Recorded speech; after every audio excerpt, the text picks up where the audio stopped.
Hi everyone, this is Wayne Rivers at Performance Construction Advisors, where we build better contractors. This week I want to talk about, a question. Why is happiness so hard? It's a good question. It comes from George Stern. You've heard me refer to his work before. He does a great infographic with his articles, and they're very helpful to visualize concepts.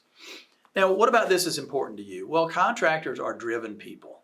They are very oriented towards mileposts. Move the project forward, hit the schedule, et cetera, et cetera. And you might say that contractors are driven. And I remember reading something from Tony Robbins ages ago, and I was that way. I was driven, and every day I got up and there was a new goal, and I had to do this, and I had to hit that. And I was just edgy, on edge all the time. And I see a lot of contractors in that mode. And I read this thing from Tony Robbins, and he said, I used to be that way. And then I woke up one day and I said, why can't I be a happy achiever? And boy, that was like, the scales fell from my eyes. Well, why can't I be a happy achiever? Why can't I achieve things while having fun? And I thought it was a great question. He really caused me to rethink this edginess, this drive, this intensity that I was bringing to work every day. I didn't have to do that. I could be relaxed and still achieve things. Big difference. All right, now we'll talk about this phenomenon that high achievers have, which is called the gap. This is a Dan Sullivan concept. We're going to talk about this in a vlog in about 4 weeks' time. But the gap is one of the reasons that high achievers tend to be unsatisfied at work. Now, why is happiness so hard according to George Stern? Well, he says that it's evolutionary. As we were evolving as modern human beings, we had to stay alert. We had to scan the environment for danger. We had to be vigilant at all times. Life was very dangerous in those days. And that state of evolutional wariness makes it hard, not so much to get happy, it makes it hard to stay happy. If you think about your own evolution in your career, maybe you hit a milepost and you earned $75,000 a year, and you say, wow, this is great. I'm going to be able to move out of an apartment and buy a new home. This is terrific. And that makes you happy for a while, but it plateaus. Why? Because you went from your normal, which was your apartment, now you buy a home, which made you happy, but that's your new normal. It levels out really quickly. And then suddenly one day you wake up and you're making multiples of $75,000, and you say, hey, we can buy a new home, a better home in a better neighborhood and better schools and better this and better that. And that makes you happy for a while. But before long, all that new stuff that you have becomes your new normal, and your happiness plateaus. What do we think is going to make us happy? Well, things. A new home, a new car, a new job, a promotion at work, hitting your target weight, achieving your first marathon, or whatever it happens to be. We think that's the stuff that makes us happy. And it does, temporarily. But there again, once you've done your first marathon, you can say, I did it. It's your new normal. And you plateau out in terms of your happiness. What has proven to make us happy? What has proven? The first thing is human connection. And by human connection, I mean face-to-face, person-to-person connection. And here's a tip. 9 out of 10 employees with a mentor relationship report themselves happy at work.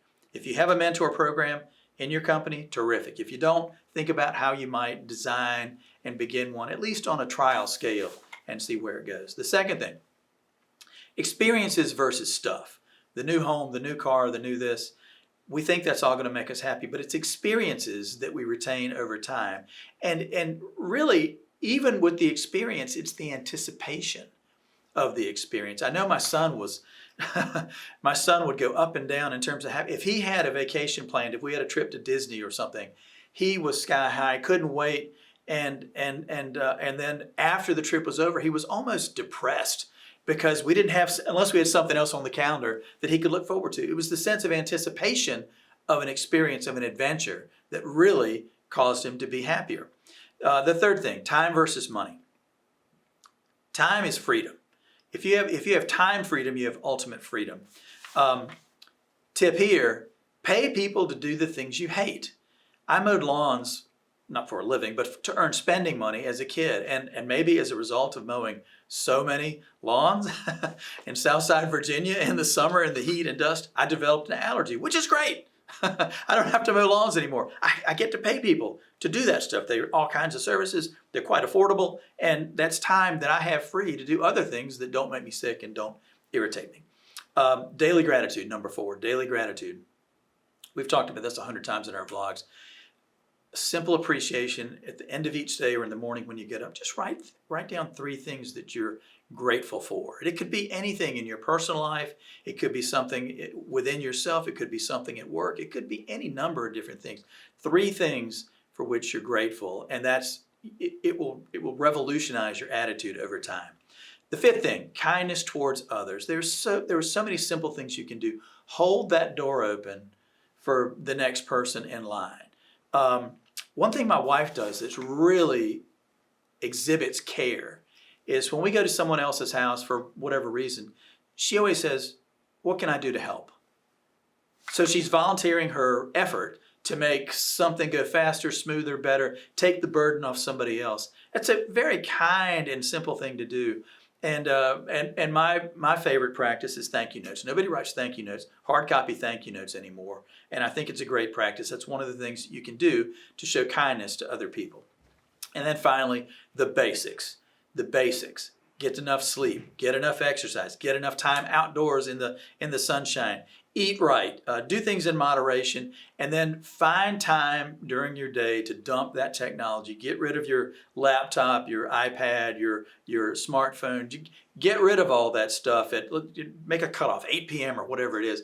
Get rid of all that stuff, and then try to get back to number 1, that person-to-person contact with other human beings. Okay, what do you think? What do you think of George Stern, Tony Robbins, my opinions? Let's hear from you. wrivers@performanceconstruction.com. This is Wayne Rivers at PCA, where we build better contractors.